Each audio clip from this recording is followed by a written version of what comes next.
Hello and welcome to another episode of Ideal Wealth Grower YouTube channel. And today I would like to talk to you a little bit about inflation, and I wonder, what does our audience say about inflation? Why is it an awesome thing in real estate? Because it's really your friend.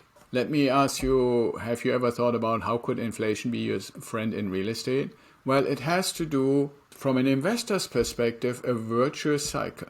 Right? And what does it mean, a virtuous cycle? It's basically something that is building in steps on each other to your benefit. Now let's take a little bit of a scenario and look at two components of that scenario. Let's just say a few years ago we bought a house for $100,000 in the Midwest, and that house makes right around, not quite, but $975 a month in rent. So not quite the 1% rule that we're aiming for, which would be exactly $1,000, but almost, right? Like, who is so picky? So $975 a month is where we started with our rental income, and we paid $100,000 for that house, and we got $80,000 of that $100,000 from the bank as a mortgage. So every month we're making a mortgage payment out of those $975. We pay our property taxes, our insurance, we put a little bit of money aside for the reserves, and then at the end of the day, out of those almost $1,000 rent, we still have about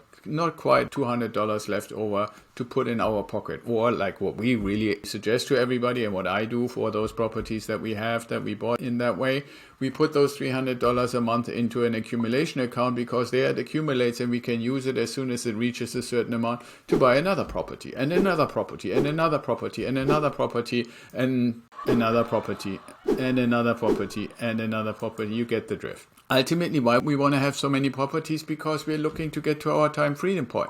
What the heck is that? Time freedom point is basically a point in time where you get so many times the $300, $200, $400 a month that when you add it all together, it's enough to cover all your expenses. Just think about that for a moment. If you right now look and you say, okay, my expenses are slightly more than $4,000, like literally everything, for your house that you live in, your car, your credit cards, your food, everything, a little more than $4,000 a month. And you had $300 of that house that we just started to talk about, well, you can make the calculation and say, if nothing ever changes and all I get is those $300 a month, I need 12 of those, and I would get enough money to cover everything that I have in cost today, and I wouldn't have to have a job anymore. That's the time freedom point.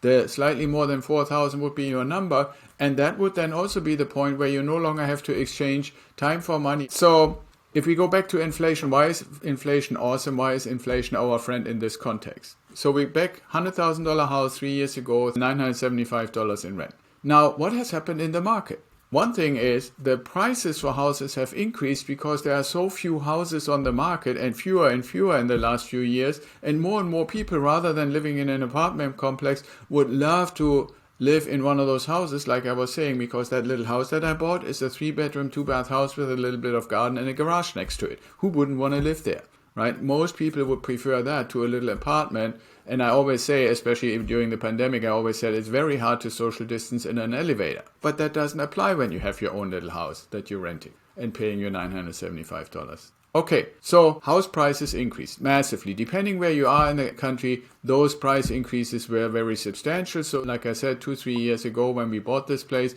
now we are at the end or reaching the end of 2021.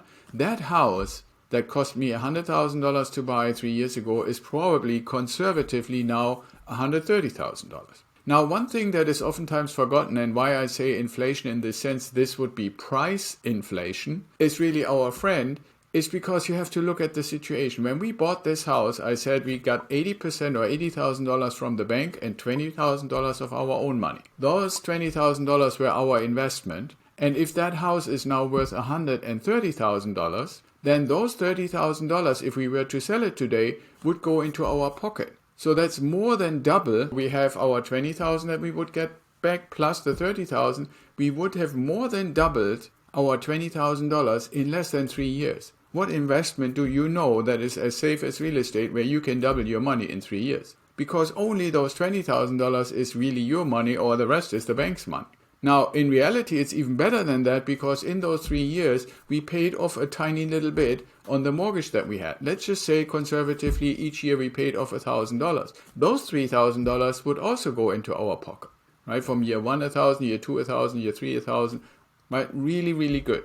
That's the price inflation part.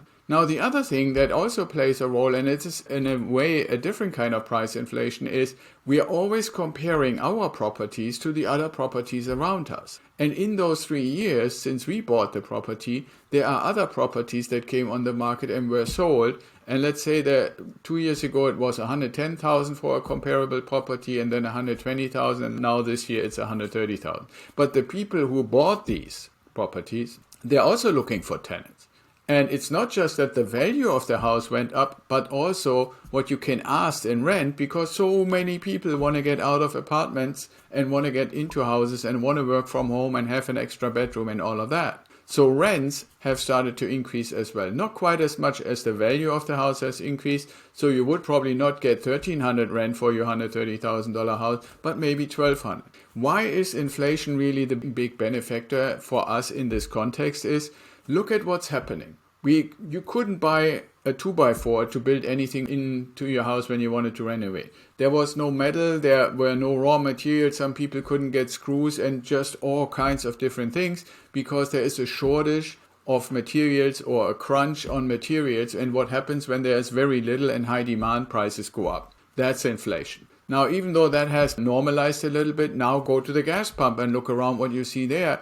And what used to be prices between $1.50 and $2.50, depending on where you were in the country, now there are places that have $4 and $5 a gallon for gas. And other stuff like food. You go into any food store and you're buying the stuff that you've always been buying. And in the last 3 years, I wouldn't be surprised if you find that there are 10, 20, 30, 40% increases in prices, depending on what the item is. Well, what does that mean? The money that you make with your job, let's say you're making $5,000 a month between yourself and your spouse, $5,000 have come in, and you're paying a little bit more than $4,000 as we established, because that's what you need to cover all your expenses in your life, and you put a little bit aside. Well, month after month for the last 3 years, you find out, well, I have less and less to put aside.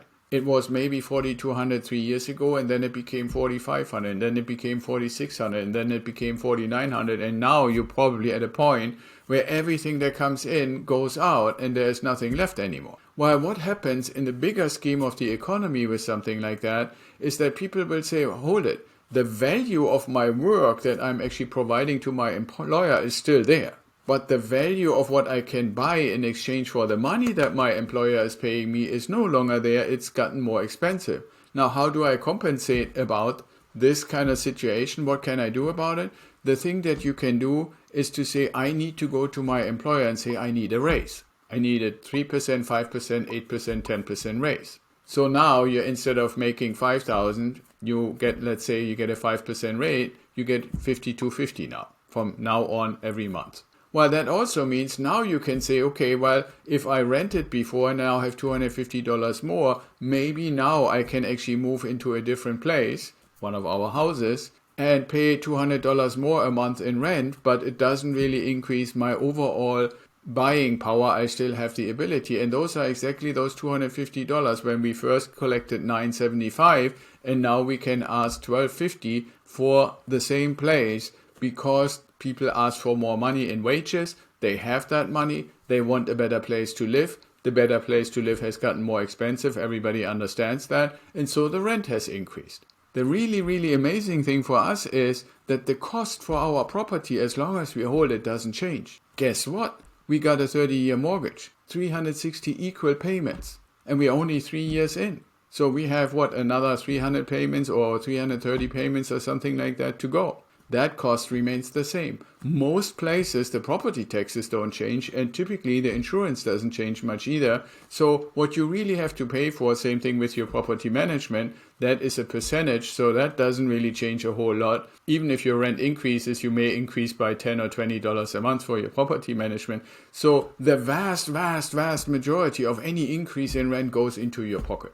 And that means you're making more money in rent, even though you have less cost as the investor, so you have more money in your pocket or in your accumulation account. And this also helps you to finish this up on your journey to the time freedom point. Because as you remember, I said, okay, well, when you only get $300, and in 10 years you would need 12 properties to ever get to your little more than 4,000. The reality is every single one of those properties over time will slightly increase the rent every year. And when we have high inflation like we have right now, those increases will be more and more substantial. The good thing is they will keep you safe, because as your costs to live increase, the rental income increases, so you will always be safe. And in addition, you have this nice cushion of increase in value that we discussed earlier. So overall, you really have a great asset. And that's why I keep saying it is really awesome to have an investment property, because with inflation, it gets even better, and inflation is a great thing. So think about it. You want to get into investment properties, contact us and get in touch at axel@idealwealthgrower.com and let me know how we can mentor you to become a residential real estate investor. For today, thank you. I see you in the next video. And until then, be well, stay safe, and let's connect.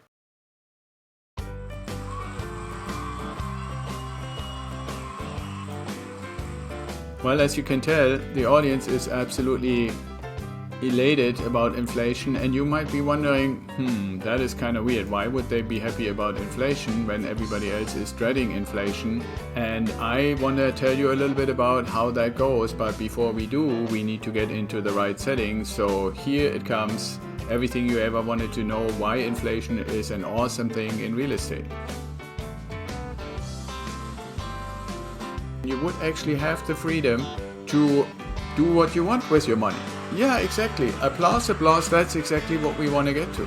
Well, we have a situation where we're actually getting 20,000 in, 33,000 out.